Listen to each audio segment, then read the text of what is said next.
akhirnya waktu itu saya mencoba mendaftar ke PUTM, alhamdulillah diterima.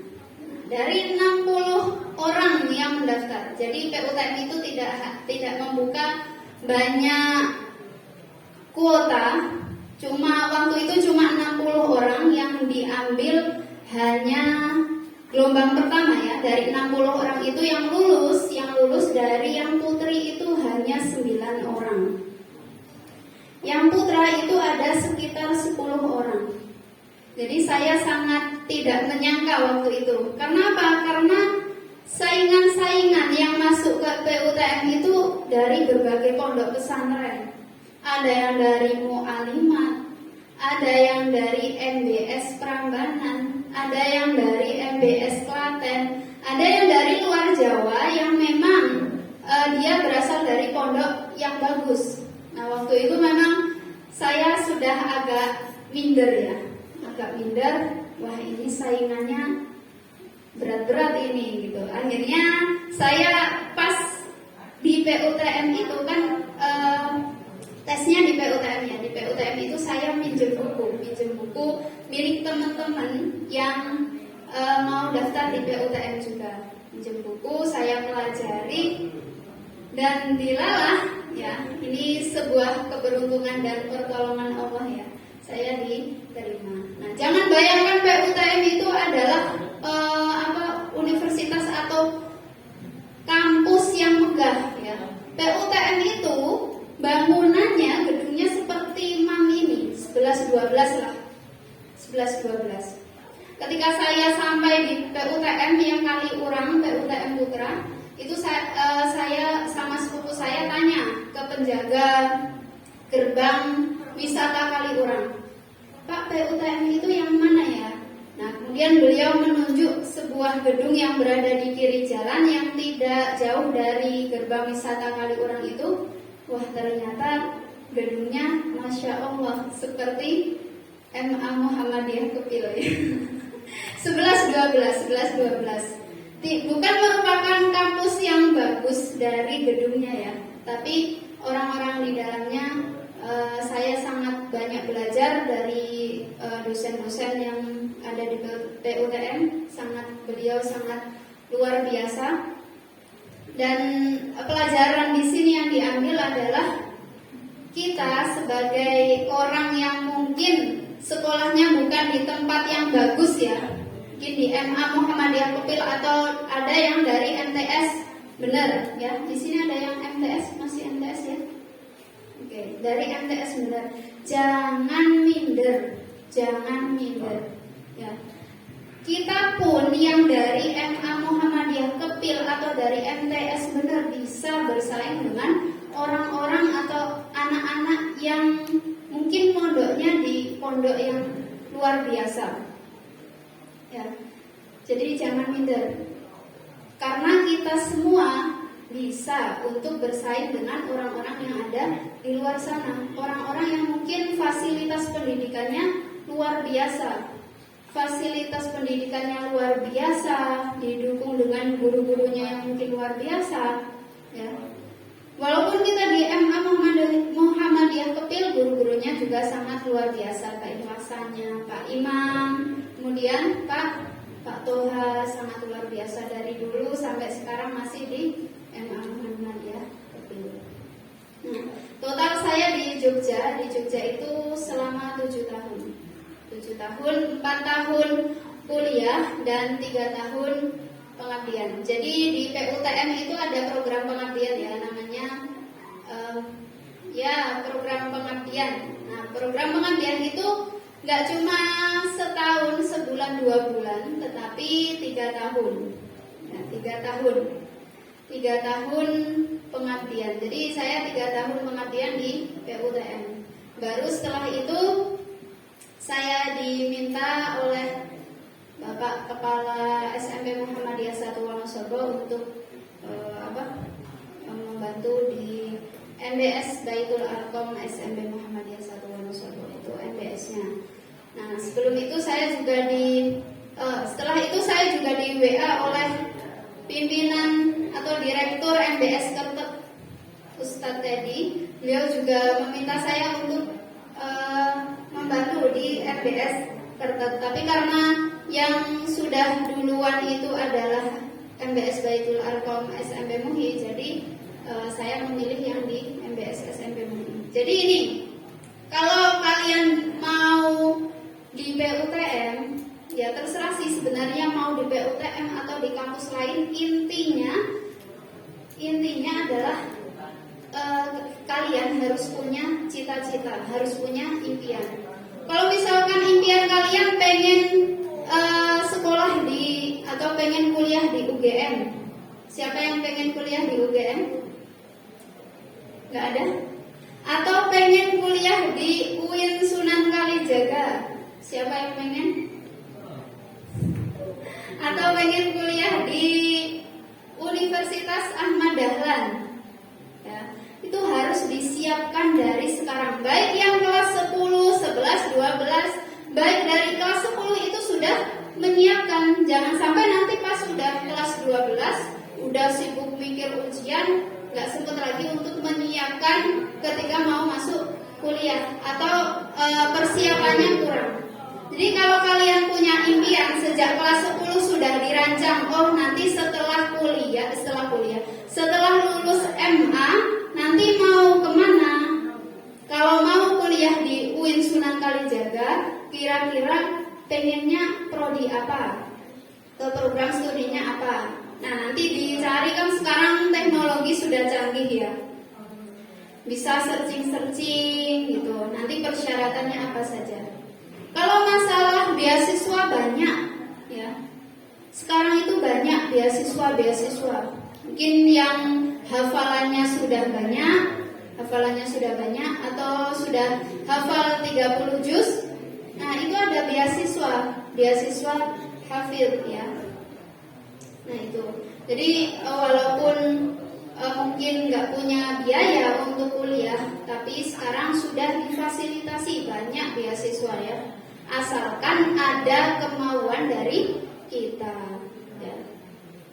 Nih, kalau di PUTM nanti insya Allah setelah lulus kuliah itu nggak mikir lagi, aduh nanti kalau misalkan lulus kuliah mau kerja di mana ya, itu nggak usah mikir lagi.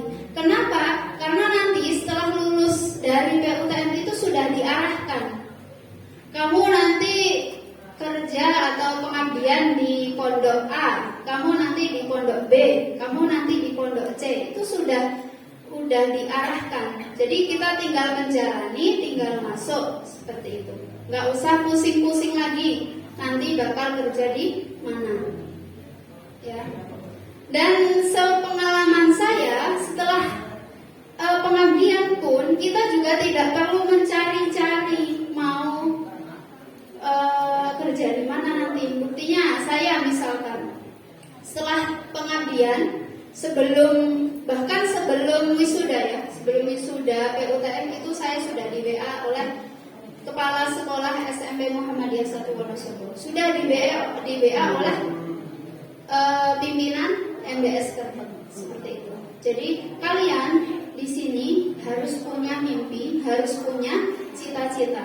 Kalau nggak punya cita-cita, kalian bingung arahnya mau kemana, jalannya mau kemana.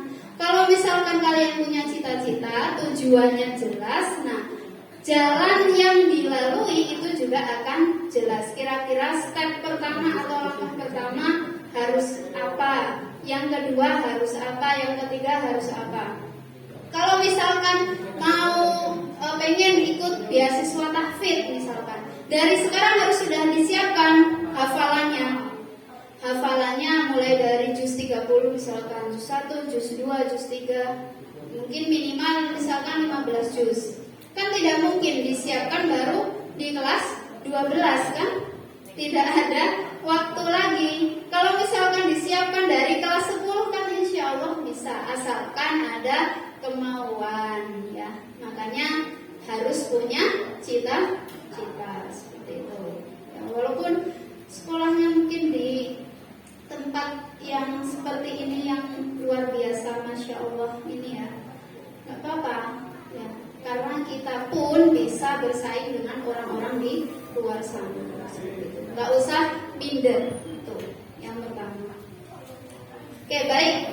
Inti materi ya, inti materi pada sore hari ini adalah materi ibadah praktis ya. Nah, pokok bahasanya nanti ada 2. Semoga waktunya cukup ya. Oke.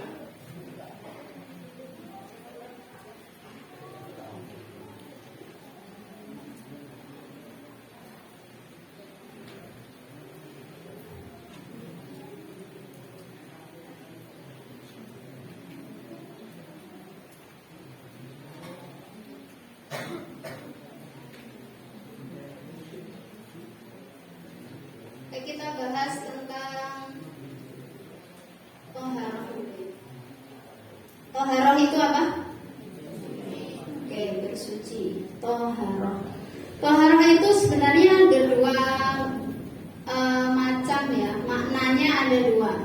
Bersuci itu nggak cuma bersuci jasmaniahnya saja, misalkan dengan mandi atau berwudu, tapi juga suci secara ruhaniyah ya.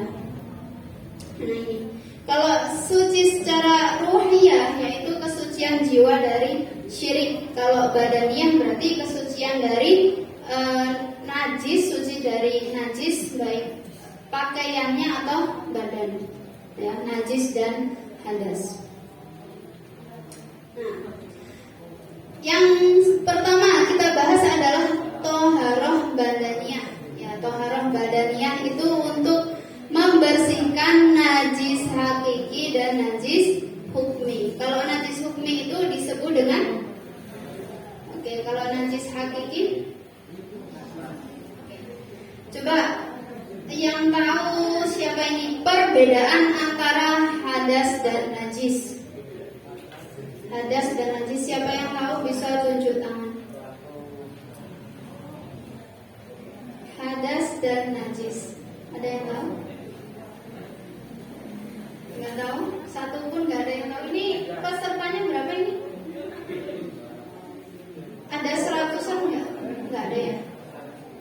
Oke, nggak ada yang tahu perbedaan hadas dan najis? Oke, kalau nggak ada yang tahu saya jelaskan ya. Kalau hadas itu adalah kondisi kita, keadaan, ya, keadaan seseorang ketika keluar sesuatu dari 2 lubang ya. Jadi keadaan. Kalau najis itu adalah benda. Misalkan saya kasih contoh, misalkan seseorang kencing ya, buang air kecil.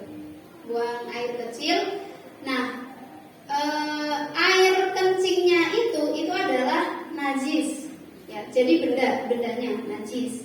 Kalau hadas itu keadaan seseorangnya ketika setelah buang air kecil itu, maka kondisinya berhadas, bukan menjadi orang itu menjadi najis, tapi kondisinya berhadas. Paham sampai sini? Maka kalau misalkan salah memahami antara hadas dan najis, nanti konsekuensinya atau dampaknya nanti akan berbeda ketika melakukan toharoh. Kan nanti cara mensucikannya berbeda, antara najis dan hadas itu berbeda kan? Kalau misalkan contohnya orang habis buang air kecil, dia kan kondisinya berhadas. Bagaimana cara bersucinya? Dengan kalau misalkan mau sholat berarti dia harus berwudu. Kalau tidak ada air maka dia harus tayamum. Kalau najis, kalau orang yang kena air kencing misalkan, apakah ketika dia mau sholat harus berwudu dulu? Atau cara mensucikannya bagaimana? Ketika misalkan baju kemudian kena air kencing, maka cara mensucikan najis itu bagaimana? Mandi?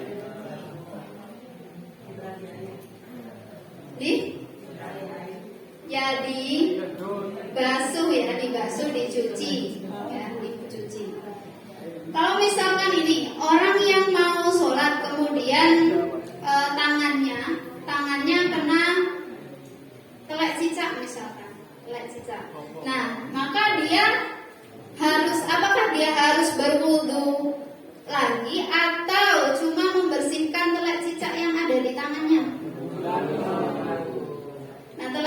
cicak itu najis atau hadas? Najis. Nah, ini kalau misalkan masih bingung antara najis dan hadas, nanti konsekuensinya akan berdampak pada cara bersucinya itu, cara mensucikannya. Kalau telak cicak tadi adalah najis, maka cara mensucikan najis itu kan ada 3 cara tergantung najisnya. Kalau najisnya najis mukhaffafah, maka diciprati dengan air. Kalau najisnya najis mutawasithah, menghilangkan 3 unsur apa saja? Bau, rasa, dan warnanya. Jadi harus dicuci, nggak cukup diperciki air saja. Nah, kalau najis mughalladhah dengan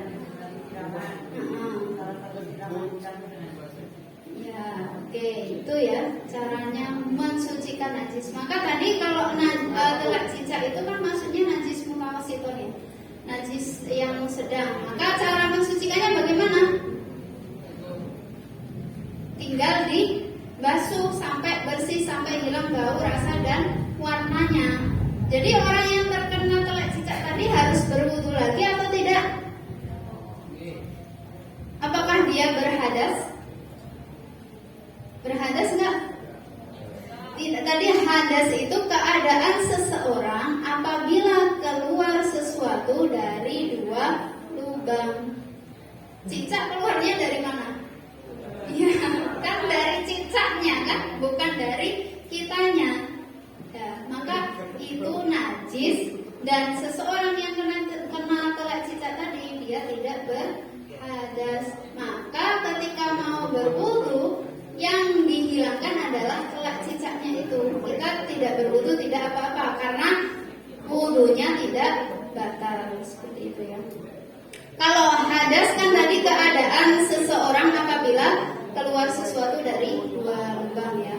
Nah, maka cara mensucikan hadas bagaimana? Ada yang tahu? Cara mensucikan hadas atau cara membersihkan hadas? Dengan berwudu. Tergantung hadasnya. Kalau tadi cara mensucikan najis kan juga tergantung najisnya ya. Apakah najisnya kecil, besar, atau sedang? Hadas juga sama. Hadas kecil atau hadas besar. Kalau cara mensucikan hadas kecil dengan berwudu. Kalau tidak ada air maka tayamum. Tidak ada air atau sakit yang memang kalau terkena air sakitnya bertambah parah. Nah, kalau hadas besar cara bersucinya dengan mandi wajib. Kalau tidak ada air dan dia sedang sakit yang tidak bisa terkena air, maka dia harus tayamum ya. Jadi itu. Kalau najis tadi cara mensucikannya bagaimana? Najis 1. Najis mukhaffafah cara mensucikannya bagaimana? Oke, najis mutawasithah. Oke, najis mughalladhah. Oke, disiram dengan 7 kali siraman, salah satunya dengan tanah atau debu suci. Kemudian kalau hadas kecil cara mensucikannya bagaimana? Berwudu. Kalau hadas besar mandi wajib. Seperti itu ya. Itu bedanya najis dan hadas. Oke.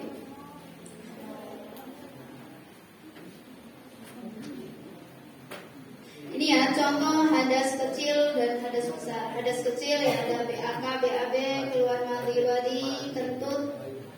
Kemudian itu yang hadas besar yang bawahnya. Oke, lanjut saja. Nah, ini najis. Kalau tadi kan hadas kan keadaan ya, prosesnya. Kalau najis itu benda. Nah, ini najisnya. Oke, sudah ya.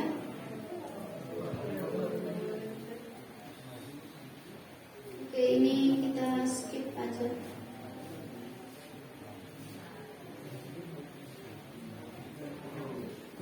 Itu alat bersuci.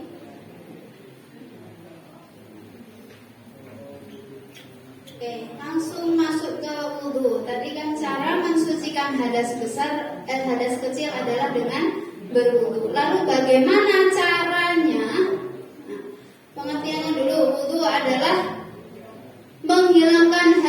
kecil dengan cara menggunakan air yang suci pada anggota wudhu, yaitu wajah, kedua tangan, kepala atau rambut, dan kedua kaki dengan cara yang ditentukan. Oke, ini sudah dasar hukum nggak usah. Oke, tata cara berwudhu, tata caranya. Yang pertama tentu saja niat ya. Niatnya bagaimana?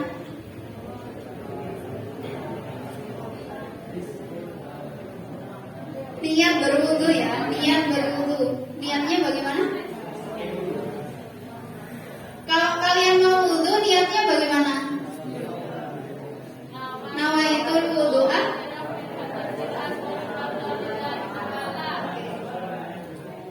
Jadi kita pahami niat itu apa dulu ya. Niat itu kan menyengaja. Niat itu letaknya di mana? Di dalam hati. Imam Syafi'i pernah berkata, an-niyatu mahalluha fil qalbi. Niat itu tempatnya ada di dalam hati. Niat itu jangan lupa ya, karena innamal a'malu binniyati wa innamal likulli imri'in ma nawa. Ya, segala sesuatu itu bergantung pada niatnya. Kalau niat wudu tadi, niat itu kan letaknya di hati, maka tidak dilafalkan. Kalau dilafalkan itu namanya bukan niat, tapi talafud, melafalkan. Ya. Kalau niat itu di dalam hati, kita misalkan kita jalan ke tempat wudu, dalam hati kita sudah ada niat untuk berwudu atau belum? Sudah kan? Kita menuju tempat wudu, mau berwudu, itu dalam hati kan pasti sudah ada niat. Sudah ada niat untuk berwudu. Ya, sudah ada niat untuk berwudu, maka tidak perlu dihafalkan. Cukup dengan membaca basmalahnya. Bismillahirrahmanirrahim. Kemudian setelah niat adalah membasuh kedua telapak tangan. Jadi niat jangan langsung ambil ini ya, ambil kumur ya. Ya, jangan langsung kumur-kumur, tapi dibasuh dulu tangannya dengan air sebanyak 3 kali. Caranya bagaimana? Ya di sela-sela ya, di sela-sela. Kemudian setelah itu baru kumur-kumur. Nah, cara kumurnya adalah menggunakan satu tangan ya, satu tangan. Berapa kali kumurnya? 3 kali. Nanti di akhir insya Allah ada videonya ya, ini bisa dilihat. Oke, untuk kumurnya 3 kali menggunakan tangan kanan. Jadi ambil air, kemudian berkumur. Kumurnya jangan hanya memasukkan air ke dalam mulut saja, tapi harus kumur, benar-benar kumur. Kalau kumur gimana? Nah, seperti itu ya. Jangan hanya memasukkan air saja, atau mungkin malah ditelan ya. Ya, bukan seperti itu. Nanti kalau pas puasa malah puasanya batal. Nah, ini berkumur-kumur 3 kali nih. Pakai satu tangan. Jadi bukan gini. Jadi bukan seperti ini. Mungkin ada yang masih wudunya gini ya. Ambil air gini. Nah, tapi pakai satu tangan. Keran kan misalnya sudah cuci tangan gini. Kemudian digosok-gosok. Ya, digosok-gosok 3 kali. Ini di sela-sela. Nah, kemudian berkumur, ambil air, pakai satu tangan, ininya diam ya, tidak ikut ngambil, pakai satu tangan, tangan kanan, ambil, kemudian kumur-kumur, buang, ambil lagi, kumur-kumur, buang, ambil lagi, kumur-kumur, buang. Jadi tidak 2 tangan seperti ini, pakai satu tangan. Nah, kemudian yang keempat, menghirup air ke hidung, kemudian mengeluarkannya 3 kali. Ya, menghirup air ke hidung ini bisa sambil kumur. Jadi bisa sambil kumur sekalian menghirup air ke dalam hidung, bisa juga satu-satu. Jadi ambil air untuk kumur dulu, 3 kali, baru kemudian memasukkan air ke dalam hidung. Nah, itu ya. Kalau misalkan pas puasa, boleh menghirup air ke hidung, tapi jangan terlalu disedot ya. Nanti malah airnya masuk ke tenggorokan ya, malah nanti membatalkan puasa. Jadi tetap boleh menghirup air ke hidung. Kemudian yang ketiga, membasuh wajah 3 kali. Membasuh wajah, kalau membasuh wajah itu nggak pakai sapu tangan ya, tapi 2 tangan. Kalau membasuh itu nggak cuma mengusap ya, mengusap berbeda dengan membasuh. Kalau mengusap, ambil air cuma diusapkan. Tapi kalau membasuh, coba kalian kalau misalkan nyuci baju, dikucek atau tidak ini terus dibilas semua, kan dikucek-kucek ya. Nah, seperti itu pula kalau misalkan wudu. Kalau pas membasuh muka itu harus benar-benar beleknya, kalau yang belek ini ya, beleknya di sampai hilang. Misalkan pas bangun tidur, benar-benar digosok seperti ini, nggak cuma gini udah, tapi harus benar-benar sesuai. Namanya juga membasuh, bukan hanya. Kemudian selanjutnya membasuh 2 tangan sampai ke siku. Nah, ini biasanya kalau terkait membasuh 2 tangan sampai ke siku itu biasanya gini, ada yang berwudu kanan kiri kanan kiri kanan kiri. Ada juga yang wudu kemudian tidak sampai ke siku. Kemudian salah ketika membasuh, kan harus 3 kali, maka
perhatikan.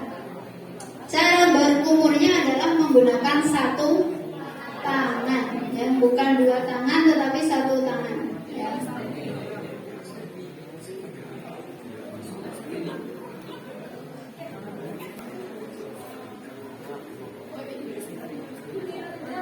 Nah, kemudian cara menghirup airnya, menghirup air ke hidung itu juga memakai satu tangan.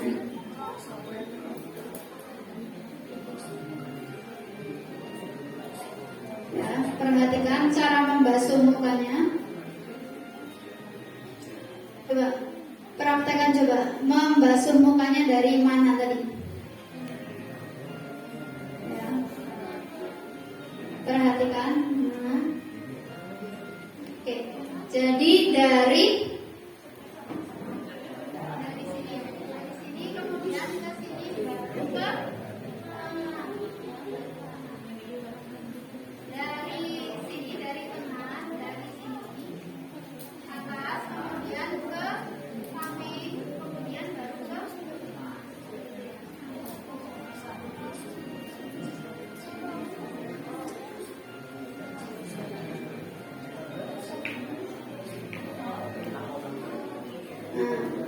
Perhatikan juga cara membasuh tangan. Jadi dari ujung, ya, dari ujung jari, kemudian ke siku, balik lagi ke sini. Jadi hitungannya 3 kali itu, satu itu dimulai dari sini sampai sini, kemudian balik, itu baru 1. 2 itu dari ujung lagi ke siku, kemudian kembalikan lagi, itu 2.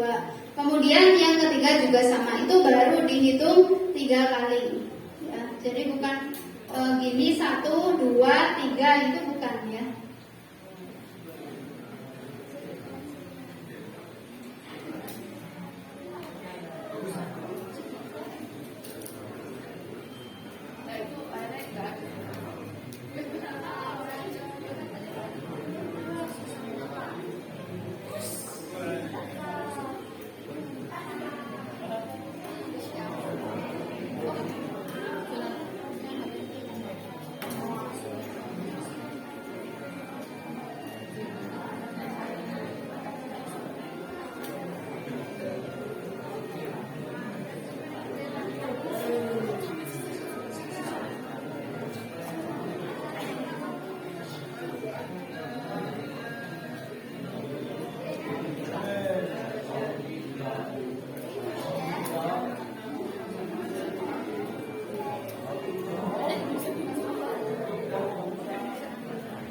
Coba sekarang semuanya berdiri, mempraktekkan gerakan wudu. Oke, yuk 1, 2, 3 berdiri.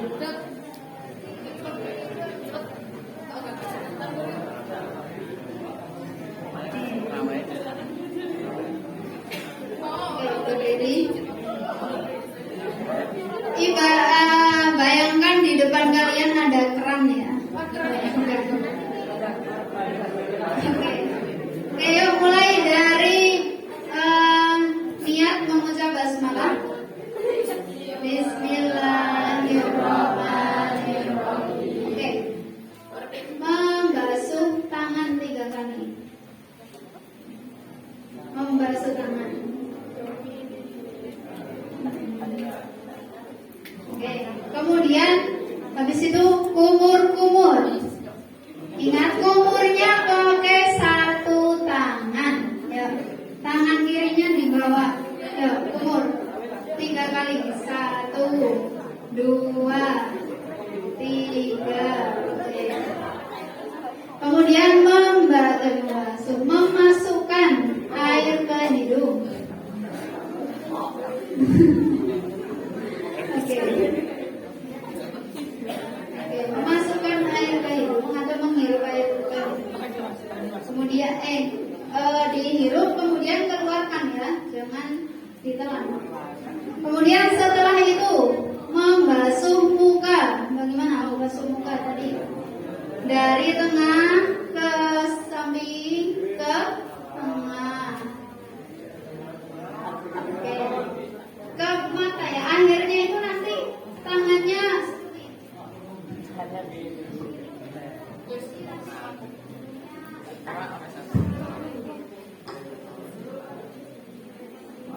Baru satu ya, coba dua, tiga. Oke. Kemudian membasuh tangan kanan dulu. Gimana tadi? Dari ujung ini jari ya, ke siku. Tangannya ditekuk, jangan lupa, karena nanti lipatan di siku nggak kena air. Nah, kemudian oke. Yang kiri.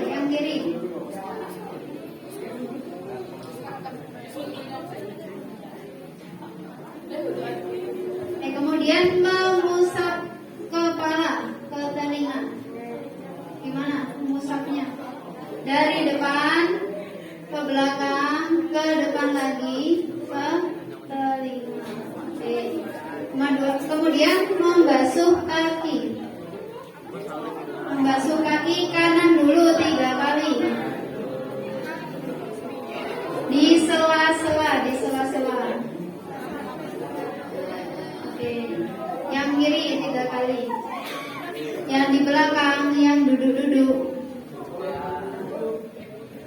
Oke, kemudian berdoa. Doanya yuk coba bareng-bareng. Wahid isnani salasa.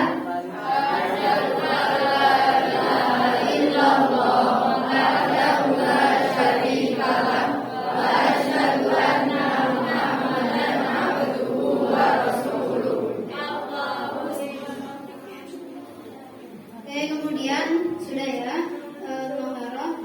Kemudian lanjut ke surat.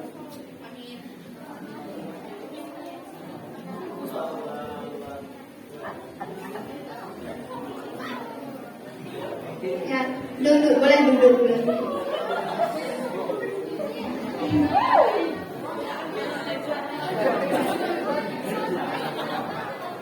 Oke, materinya selanjutnya tadi sudah praktek wudu, sudah. Yang kedua setelah wudu, sholat ya. Sholat secara bahasa maknanya itu adalah doa. Sedangkan secara istilah adalah, bisa dibaca ya, ibadah yang terdiri dari ucapan dan perbuatan khusus yang diawali dengan takbir dan diakhiri dengan salam. Oke, jadi khusus ucapan dan perbuatannya khusus. Sudah dicontohkan oleh Rasulullah Shallallahu Alaihi Wasallam. Oke. Kedudukan sholat yang pertama, sholat adalah tiang agama. Oke. Dalilnya apa? Rasul amri al-islamu wa'amuduhus sholat.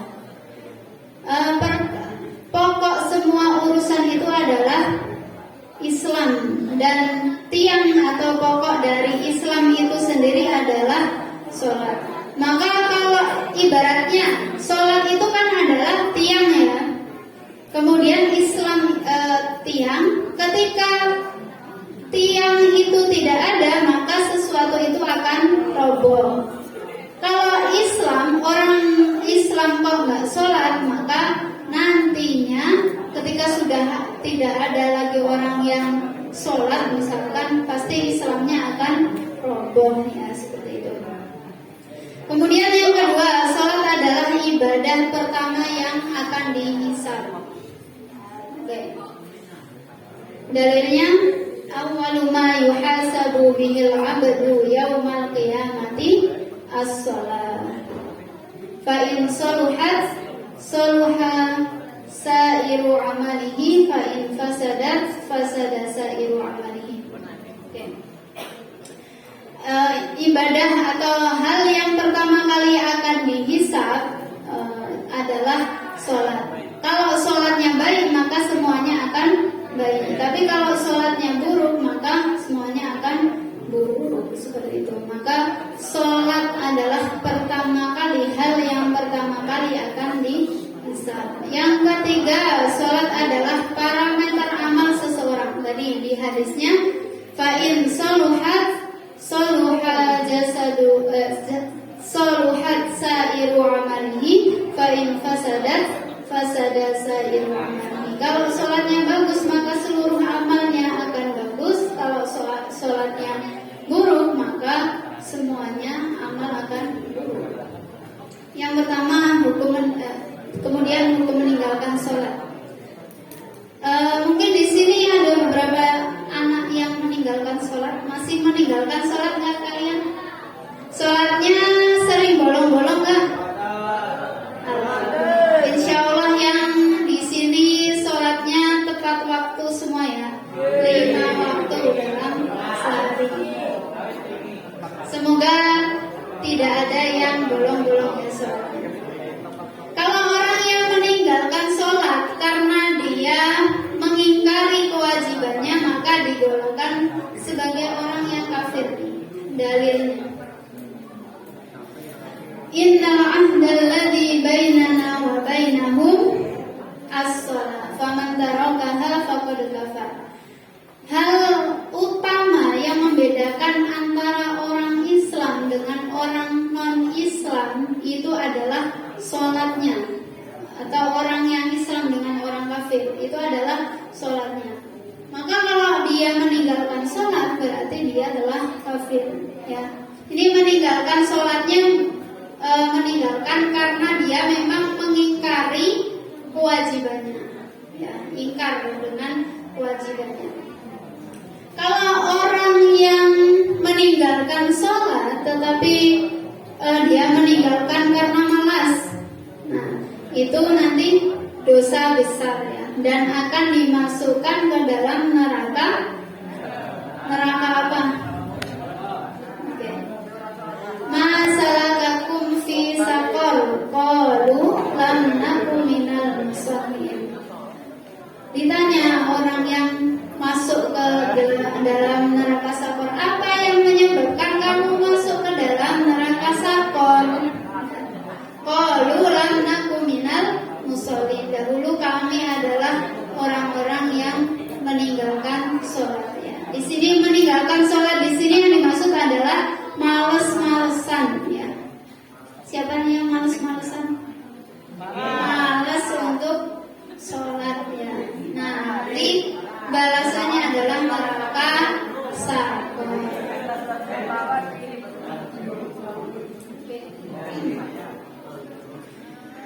Kemudian keutamaan sholat yang pertama mencegah perbuatan keji dan munkar. Mungkin sudah hafal semua ini. Inna sholata tanha 'anil fahsya'i wal munkar. Sesungguhnya sholat itu dapat mencegah dari perbuatan keji dan munkar. Mungkin ada orang yang rajin sholat tetapi masih suka melakukan maksiat, masih perbuatan mungkarnya masih sering dilakukan, berarti harus dicek lagi. Ayo yang ngobrol, yang pakai sarung kotak-kotak.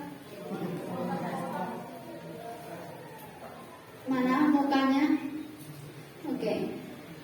Tadi ya, inna sholata tanha 'anil fahsya'i wal munkar. Orang yang rajin sholat tapi mungkin masih banyak melakukan maksiat, berarti perlu dicek lagi sholatnya apakah sudah benar atau belum ya. Kalau sholatnya sudah benar, insya Allah nanti fungsi sholat atau manfaat sholat itu akan berlaku. Karena itu kan firman Allah. Firman Allah itu pasti benar ya. Allah sudah mengatakan sholat itu bisa mencegah seseorang melakukan perbuatan keji dan munkar. Kemudian yang kedua, sholat dapat menghapus dosa. Oke.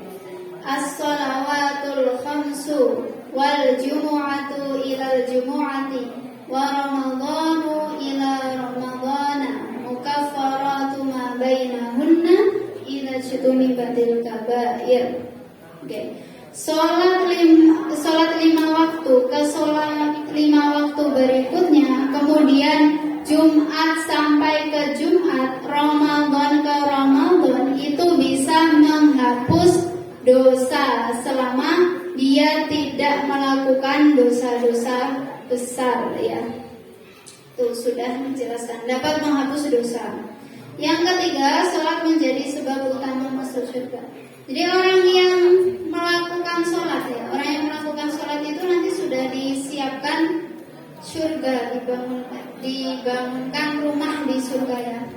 Man ghada ila masjidi aw raha a'adallahu lahu nuzulan kullama ghada aw raha. Orang yang pergi ke masjid dan pulang dari masjid, maka dia akan disiapkan sebuah tempat di surga selama dia pergi dan pulang. Ya, itu sudah dijelaskan di dalam hadis ya.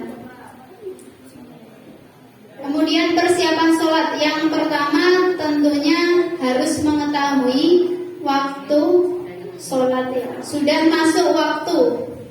Kalau misalkan kalian sholat subuh, misalkan sholat subuh sekarang jam berapa? Jam 4:30 misalkan. Kemudian kalian saking semangatnya sholat subuh jam 3. Berarti sholatnya tidak sah. Kenapa? Karena belum masuk waktu. Padahal inna sholata kanat 'alal mu'minina kitaban mawquta. Sholat itu sudah ada waktu-waktunya ya.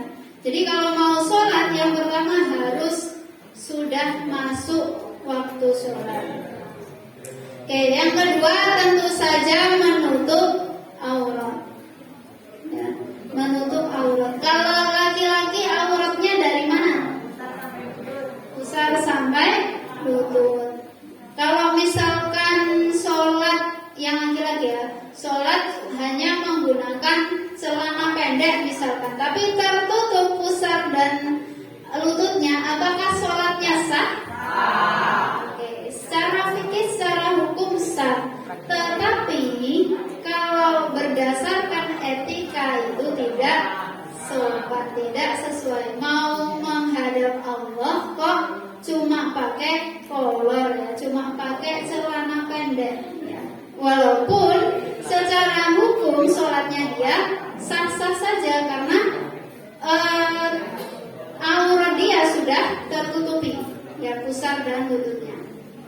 Oke, coba yang perempuan, aurat perempuan itu dari mana saja atau apa saja aurat perempuan? Oke, semuanya kecuali muka dan telapak tangan. Oke. Yang ketiga, harus suci badan, pakaian dan tempat dari najis ya. Kalau badan harus suci dari najis dan hadas, berarti dia tidak sedang berhadas. Kalau berhadas, maka tadi cara mensucikannya bagaimana hadas? Hadas dengan berwudu atau dengan mandi, atau kalau nggak ada air atau sedang sakit maka dengan tayamum. Kalau najis tadi dengan apa? Oke, tergantung najisnya ya. Oke, suci dari hadas kecil dan besar. Kemudian hal yang membatalkan sholat ini bisa dibaca ya. Yang pertama, tidak lagi dalam kondisi suci atau sudah batal toharohnya. Kalau sholat, kalau kentut berarti harus keluar dari softnya ya. Kemudian berbicara, tertawa, tidak menutup aurat dengan sengaja ya. Kalau misalkan auratnya tersingkap ketika sholat tanpa sengaja, insya Allah masih sah sholatnya ya. Tapi kalau misalkan sengaja tidak menutup aurat, maka sholatnya tidak sah ya. Kemudian yang kelima, makan dan minum. Jadi kalau sholat jangan sambil makan atau sambil ngemut permen ya. Itu membatalkan sholat, karena ketika sholat tidak boleh makan ataupun minum. Sekarang tata cara sholat. Oke. Berdiri tegak menghadap kiblat. Niat karena Allah. Tadi sudah jelas ya, niat ya. Niat itu letaknya di mana? Dalam hati. Dalam hati, maka tidak perlu dilafalkan.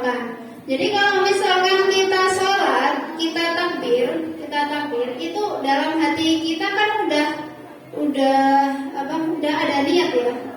Niatnya mau sholat duhur kah, sholat asar kah, sholat subuh kah, atau sholat tarawih misalkan. Itu kan dalam hati kita udah ada niat, oh saya mau sholat subuh, atau oh saya mau sholat duhur, seperti itu. Udah ada di dalam hati. Jadi tidak perlu dilafalkan.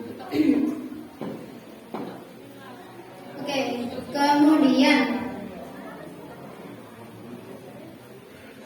yang kedua, takbiratul ihram. Coba saya tanya yang pojok ini yang lagi ngomong sama temennya.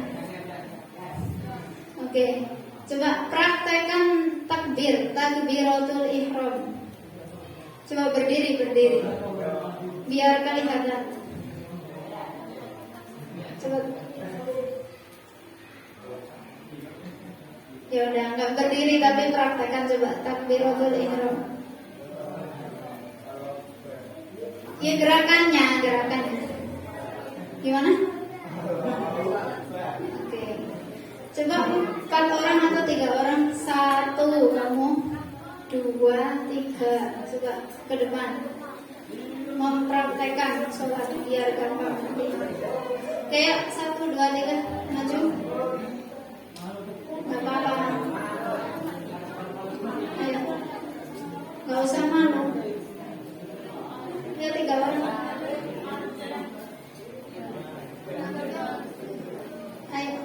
Ayo berdiri.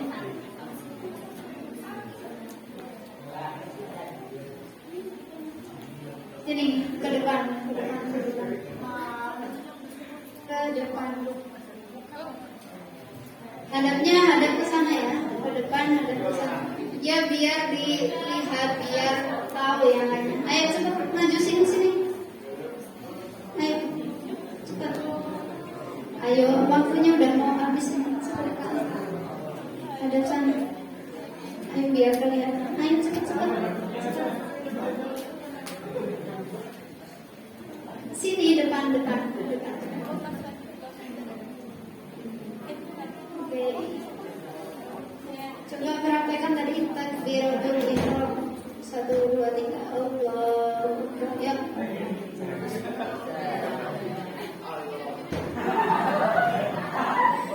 Ayo.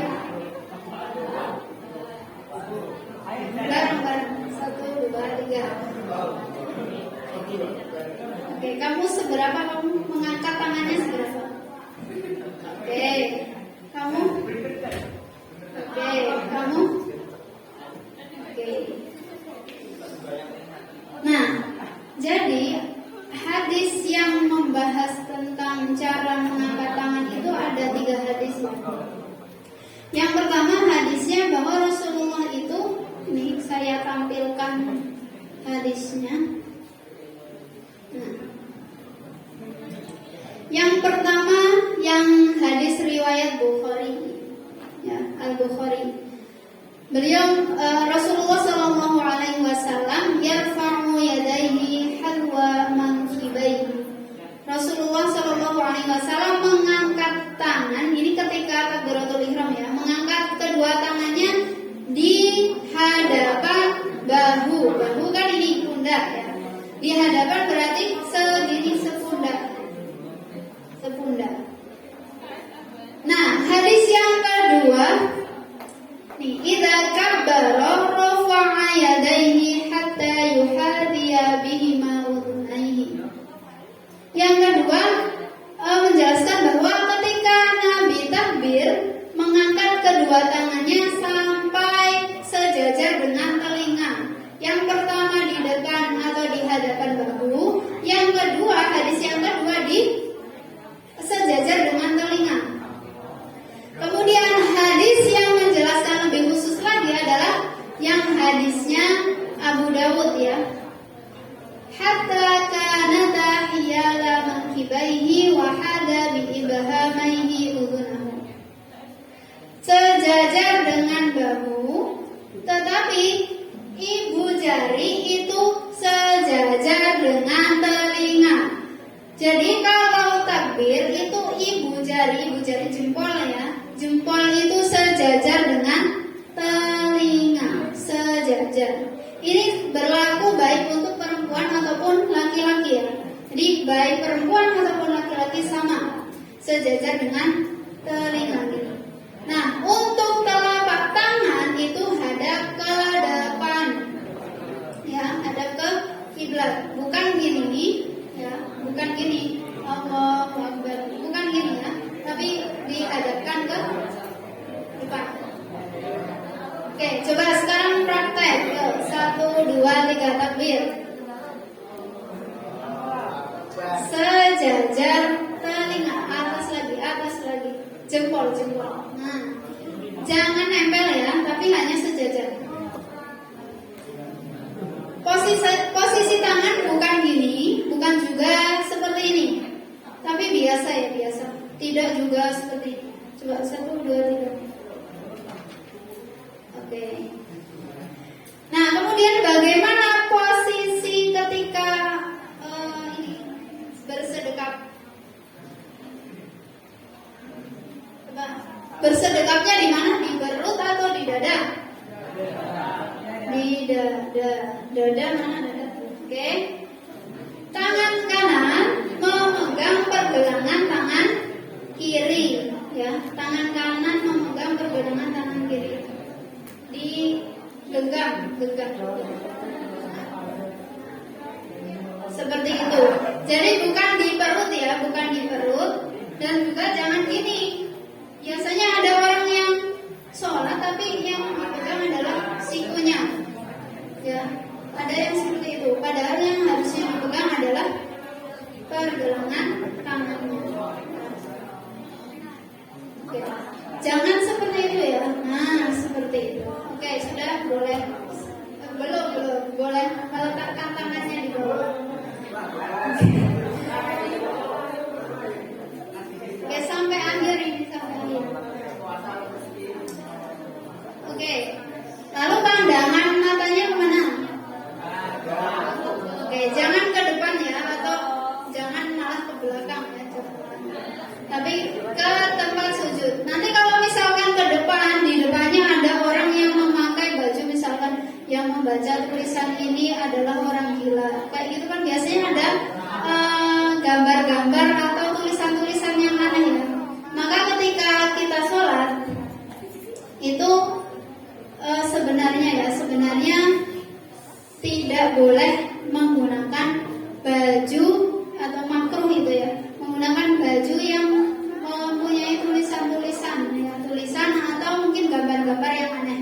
Kenapa? Karena akan mengganggu konsentrasi orang-orang yang di belakangnya ya, jamaah yang di belakangnya.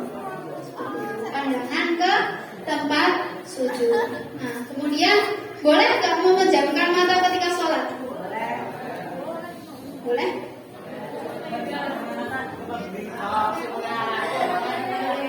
Nah, kan ada orang yang memejamkan mata katanya biar semakin khusyuk sholatnya gitu kan. Nah, itu tidak boleh, makruh hukumnya ya, makruh. Itu terus bilang gimana? Lalu itu apa? Ya, makruh hukumnya. Bersedekap tadi sudah.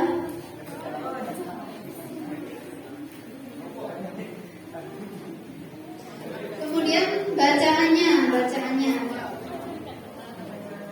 gimana? Doa iftitah ya. Yang pertama doa iftitah. Doa iftitah itu ada 3 versi. Yang pertama Allahu Akbar kabira.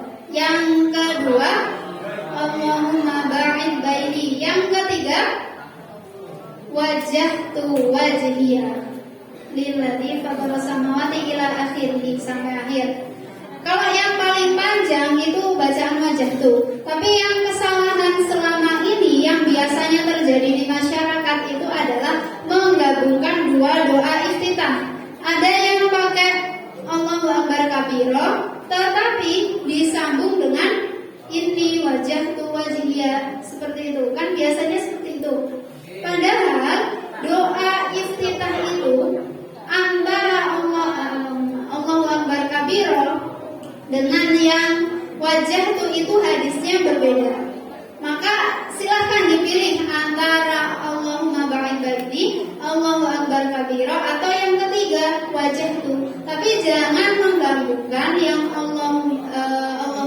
takbiro dengan wajahtu. Itu yang tidak boleh. Jadi boleh pilih satu di antara 3 doa iftitah. Ya, nanti yang belum hafal silahkan menghafal ya.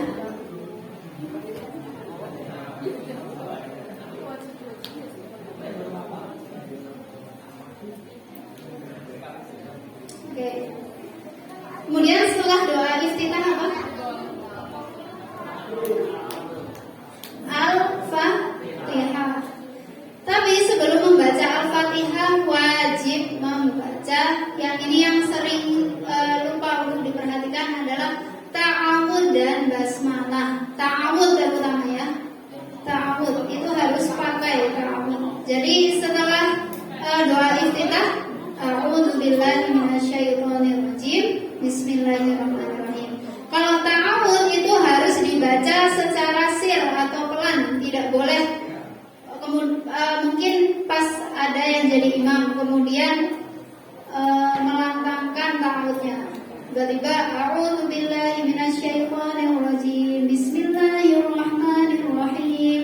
Seperti itu ya. Tapi ta'awudnya itu harus dipelankan ya. Kalau basmalah bisa jahar atau sir, bisa pelan atau dilantangkan. Kalau basmalah terserah, boleh dua-duanya.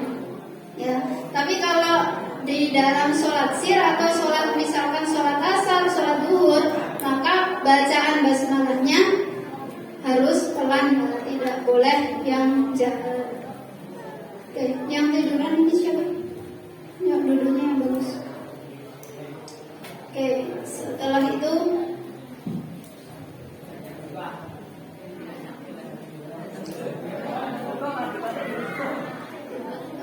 coba berdiri lagi. Praktek untuk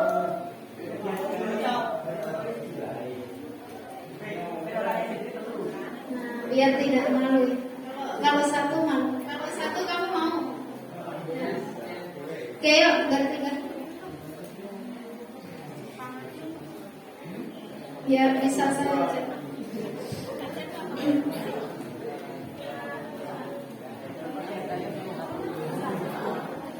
Kan dari sedekap, kemudian Allah, kamu sedekapnya di mana? Kurang naik. Jangan di perut. Yuk, Allah Akbar. Oke, yang tengah ternyata tidak mengangkat tangan dulu tadi. Padahal harusnya ketika rukuk boleh ini berdiri seperti biasa, oke? Ketika rukuk kan dari sedekap ya. Ketika mau rukuk itu harus mengangkat tangan. Coba mengangkat tangan dulu. Allah Akbar. Mengangkat tangannya seperti tadi pas takbiratul ihram ya, sejajar dengan telinga. Oke. Yuk. Allah Akbar. Tuh, kamu seberapa mengangkat tangannya? Segini.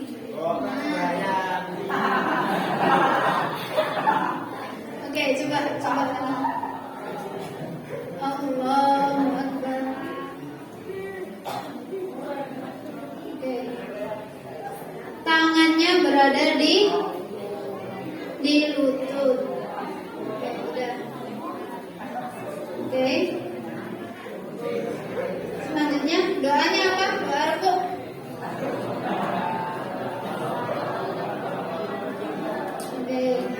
Ada 3 ya. Yang pertama subhanakallahumma rabbana wa bihamdika allahumma ighfirli. Yang kedua subhana rabbiyal azimi tanpa wa bihamdi. Subhana rabbiyal azimi, subhana rabbiyal azimi, subhana rabbiyal azimi tanpa wa bihamdi. Oke. Kalau yang tadi yang subhanakallahumma rabbana wa bihamdika allahumma ighfirli 1 kali ya. Tapi kalau yang subhana rabbiyal azimi 3 kali. Bisa juga versi yang ketiga. Ini. Subuhun kudus rabbul malaikati wa ruh. Kayaknya ini jarang orang yang memakai ya. Yang biasanya yang dipakai kalau enggak subhanakallahumma rabbana wa bihamdika Allahumma ighfirli. Kalau enggak yang subhana rabbiyal azim. Ya coba ya tidak. Ya berdiri satu orang saja ini kamu coba.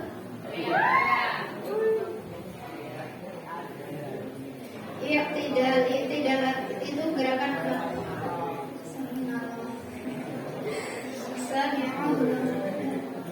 Menggenggam ini menggenggam ya, menggenggam coba. Oke, sami Allah. Ini tangannya jangan gini, jangan gini. Ya gini.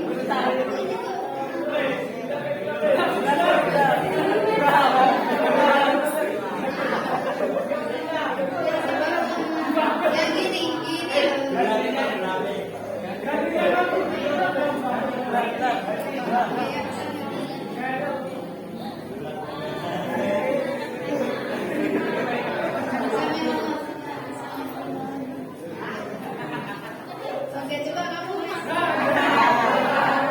berdua. Saya coba.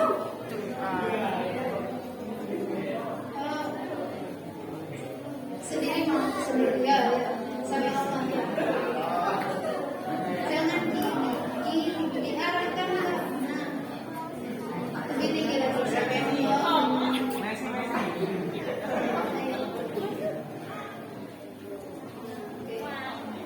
Setelah sami Allahu liman hamidah itu tangannya gerakannya sedekat lagi atau turun ke bawah? Ada yang sedekat lagi? Nah, hadis-hadis yang menerangkan tentang sedekat itu sebenarnya pembahasannya tentang ini setelah takbiratul ihram itu gerakan setelah takbiratul ihram.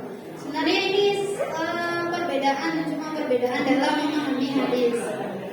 Kalau orang yang memahami hadis bahwa kembali ke gerakan semula atau tulang-tulangnya kursi itu adalah kan setelah takbir itu gerakannya ini, jadi kembalinya itu seperti ini.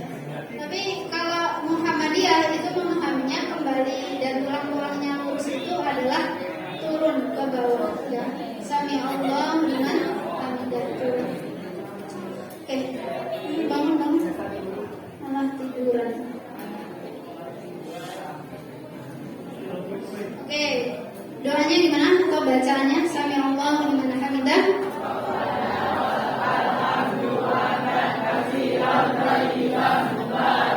Oke, sudah ya.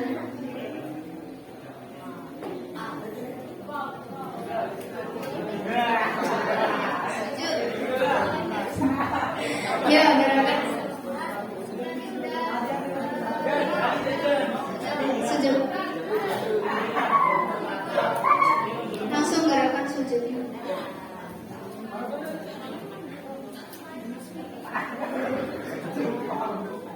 Oke.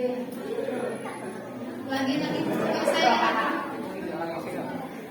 lagi sujud. Oke. Sudah. Nah, ketika gerakan sujud yang perlu diperhatikan adalah anggota mana saja yang menempel dengan lantainya. Apa saja? Dahi, kemudian hidung, kemudian dua telapak tangan, kemudian dua lutut dan jari-jari kaki. Jadi ketika sujud kakinya jangan diangkat ya. Biasanya ada orang yang sujud malah kakinya diangkat. Enggak, ininya gini. Ya. Harus nempel dengan tangan. Kemudian siku atau tangan ini enggak boleh di perut seperti ini. Harus buka gini. Ya. Baik itu perempuan ataupun laki-laki sama. Nah, kemudian kaki itu renggang atau nempel. Posisi kaki renggang atau nempel. Dua-duanya hadisnya itu ada kelemahan ya. Makanya Muhammadiyah mengambil pendapat bahwa terserah bisa nempel ataupun bisa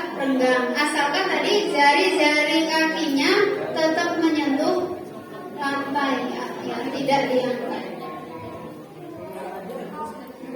Doa sujud bagaimana doa sujud?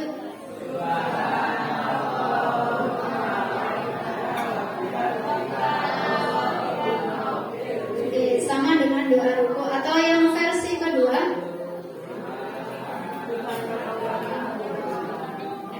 Oke, subhana rabbiyal a'la 3 kali. Atau tadi subuhun qudus rabbul malaikati.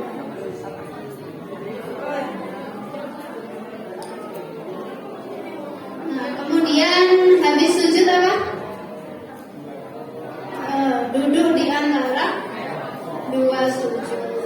Duduk di antara dua sujud. Doanya bagaimana duduk di antara dua sujud? Warhamni wajburni wahdini warzuqni. Kemudian setelah itu sujud lagi. Kemudian udah tahiyat ya ke rakaat selanjutnya. Tapi yang perlu kita pahami adalah ketika habis sujud ya, sujud yang kedua mau ke rakaat selanjutnya biasanya baca takbirnya kan panjang, ada yang panjang ya Allahu Akbar sampai sedekap itu baru gitu kan. Padahal harusnya dari sujud kemudian Allahu Akbar duduk dulu baru naik baru berdiri lagi. Coba misalkan satu dipraktekkan. Yo, kamu tadi yang sujud kan? Ya nggak apa-apa. Cepat. Ya, maju. Sujud. Ini sujud yang kedua ya. Contohnya sujud yang kedua. Ya. Sujud. Kemudian mau berdiri ke rakaat selanjutnya. Allahu Akbar. Nah, stop. Nah, itu harus duduk sebentar dulu ya. Jangan dari sujud Allahu Akbar langsung berdiri. Ya, tapi ada duduk sebentar dulu.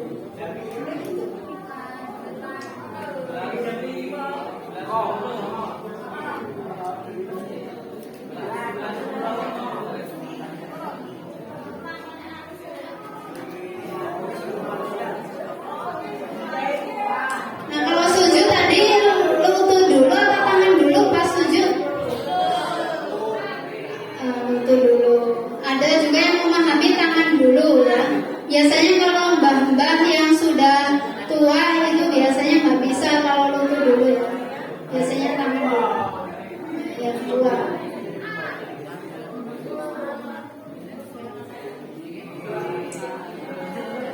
Kemudian setelah itu duduk tahiyat awal ataupun tahiyat akhir.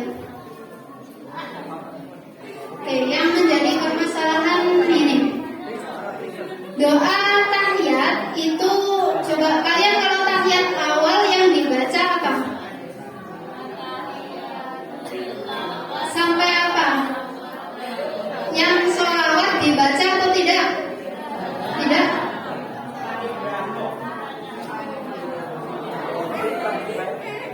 Kan at-tahiyatu lillah wassalawatu wathayyibat. Assalamualaikum ayyuhan nabiyyu warahmatullahi wabarakatuh.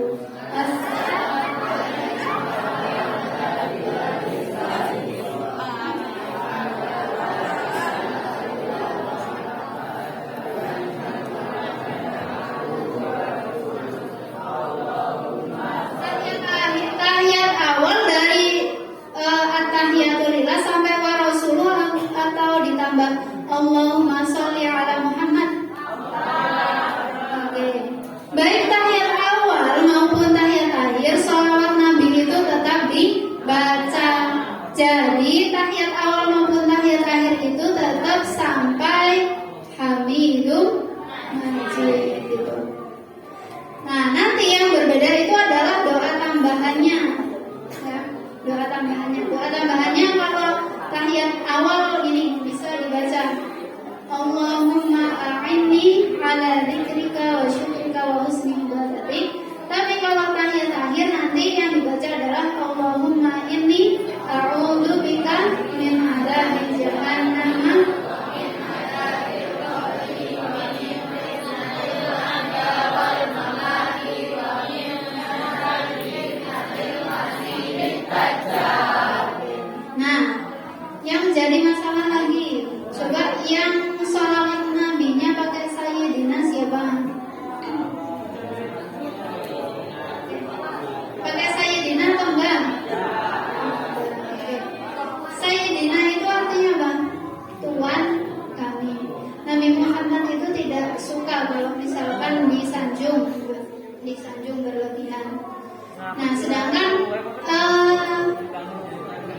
doa sholat itu sudah dicontohkan oleh Rasulullah, tidak boleh dikurangi ataupun ditambah. Rasulullah sendiri ketika membaca sholawat ketika tahiyat itu ya tidak ditambahi dengan sayyidina. Kita boleh mengucapkan sayyidina tetapi di luar sholat. Kalau di dalam sholat tidak boleh karena itu termasuk nambah-nambahin. Tidak pakai sayyidina. Kemudian ketika menggerakkan tangannya ini menunjuk telunjuknya, menggerakkan telunjuk itu waktu apa? Asyhadu alla ya dari awal ya at-tahiyatu lillah itu benar. Nah, kalau di dalam hadis itu bentuknya itu ada 35 ininya tunjuknya. Jadi bukan gini ya, ini bukan gini, tapi gini.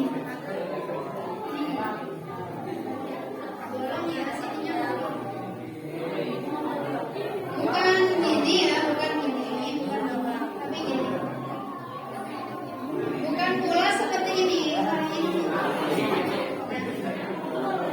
Membentuk angka 30. Kemudian setelah itu adalah salam. Salamnya boleh dua versi. Yang pertama lengkap sampai wabarakatuh. Yang kedua boleh cuma sampai assalamualaikum warahmatullahi. Tapi harus sama kanan kirinya. Kalau ke kanan sampai wabarakatuh berarti ke kirinya juga sampai wabarakatuh. Kalau yang ke kanan sampai warahmatullahi berarti yang ke kiri juga sama sampai warahmatullahi. Seperti itu ya. Oke, sudah selesai. Sekarang masih ada waktu nggak ya? Ini sedikit nih tentang soft ya, soft.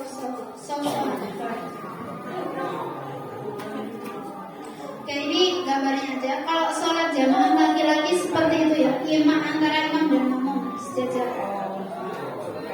Kalau 3 orang atau lebih seperti itu. Jamaah wanita, imam dan makmumnya sejajar. Kalau 3 orang atau lebih, imamnya juga sejajar dengan makmum, berada di tengah, bukan berada di depan ya.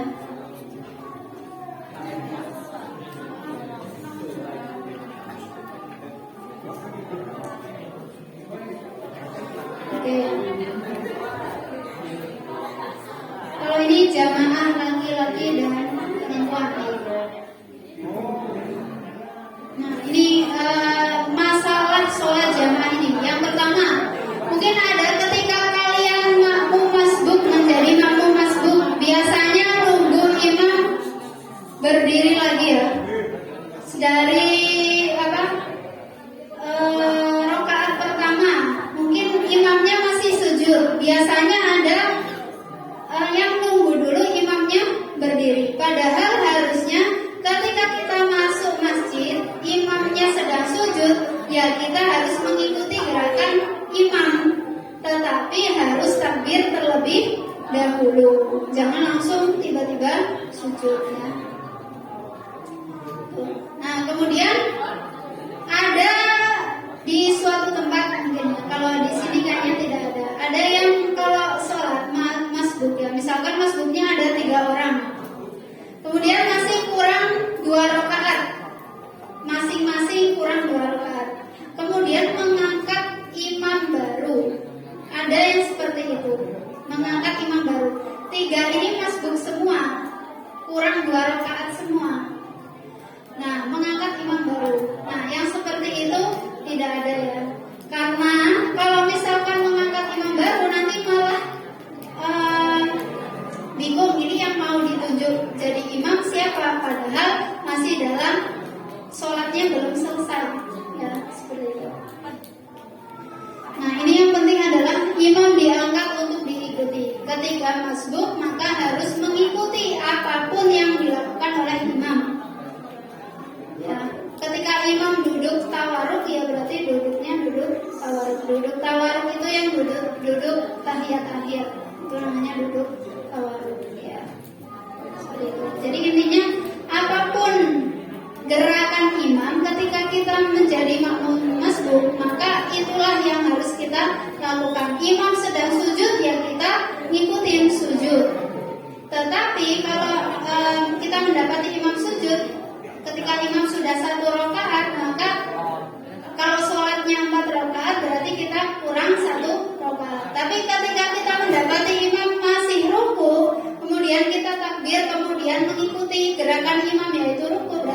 sudah dapat 1 rakaat. Seperti itu ya. Paham? Oke, karena waktunya sudah habis ini di jadwal itu sampai 17.15 ya. Ini udah jam 17.19 dan berarti tidak sempat untuk menonton video sholatnya. Enggak apa-apa. Oke, itu saja yang dapat saya sampaikan. Semoga bermanfaat. Nanti yang sholatnya belum betul silahkan dibetulkan. Kemudian yang gerakan wudhunya atau tata cara wudhunya masih belum sesuai, silakan nanti diperbaiki. Oke. Terima kasih atas perhatiannya. Nasrul minallah wa fathun qarib wa basyiril mu'minin. Wassalamualaikum warahmatullahi wabarakatuh.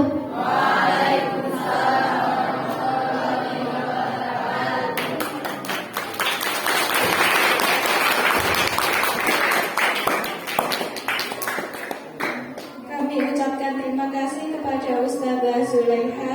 Semoga ilmu yang diberikan dapat bermanfaat untuk kita semua. Mungkin cukup sekian dari saya. Apabila ada kesalahan, mohon maaf yang sebesar-besarnya. Nun wal qalami wa ma yasturun. Wassalamualaikum warahmatullahi wabarakatuh.